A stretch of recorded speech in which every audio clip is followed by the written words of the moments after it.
السلام عليكم عروري وصاحبتي نالو iyo qaybtii saddexaad ee sheekadii hooyaday ubax ukun iyo dacawada.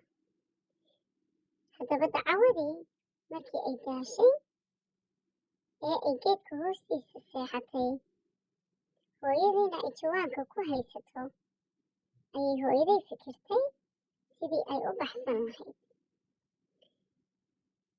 Hooyaday markay aragtay dacawadii inay gamacday oo ay huruddo, ayay aayar uga soo baxday jawaankii, markaana waxay gelisay dhagax weyn oo ay afka ka xidhay jawaankii si ayna dacwada u garanin oo ay u moodo in ay hooyaday ku jirto jawaanka. Hooyadayna markaa kadib way baxsatay, gurigii bay timid.